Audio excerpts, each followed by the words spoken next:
New TV Telugu football దిగ్గజం Lionel Messi Hyderabad లో మస్తు ఖుషీగా గడిపారు.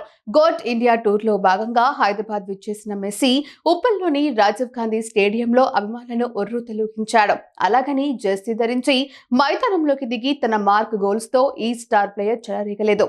కానీ ఆద్యంతం నవ్వుతూ ఉత్సాహంగా సందడి చేశాడు సాకర్ మాంత్రికుడు.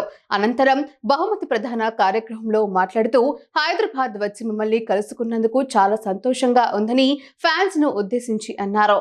భారత పర్యటనలో కోల్కతాలో తన నిలువెత్తు 70 అడుగుల విగ్రహాన్ని ఆవిష్కరించిన మెస్సీ హైదరాబాద్ వచ్చేశాడు. సహచరులు సూరేజ్, రొడ్రిగో డిపాల్తో కలిసి ఉప్పల్ మైదానం చేరుకున్న అర్జెంటీనా స్టార్ సీఎం రేవంత్ రెడ్డితో కలిసి సరదా ఫుట్బాల్ ఆడాడు. ఆ తర్వాత విజేతలుగా నిలిచిన సింగరేణి ఆర్ఆర్ జట్టుకు ట్రోఫీని ప్రదానం చేశాడు మెస్సీ. రాష్ట్రంలో ఫుట్బాల్ క్రీడను ప్రోత్సహిస్తూ ఉప్పల్ మైదానం వేదికగా సీఎం రేవంత్ రెడ్డి జట్టు, ఫుట్బాల్ దిగ్గజం మెస్సీ జట్టు మధ్య జరిగిన చారిత్రక ఫ్రెండ్లీ ఫుట్బాల్ మ్యాచ్ విజయవంతంగా ముగిసింది. సింగరేణి ఆర్ఆర్ జట్టు తరపున సీఎం రేవంత్ రెడ్డి బరిలోకి దిగారు. వెంటనే గోల్ కొట్టి అందరినీ ఆశ్చర్యపరిచారు. సీఎం రేవంత్ గోల్ కొట్టడంతో స్టేడియం మొత్తం చప్పట్లతో మార్మోగింది. మెస్సీ జట్టుపై 3-0 గోల్స్ తో సింగరేణి ఆర్ఆర్ జట్టు విజయం సాధించింది. ఈ మ్యాచ్ లో మెస్సీ 3 గోల్స్ కొట్టారు. ఆ తర్వాత ఇరు జట్ల ప్లేయర్స్ తో మెస్సీ ఫోటో దిగారు.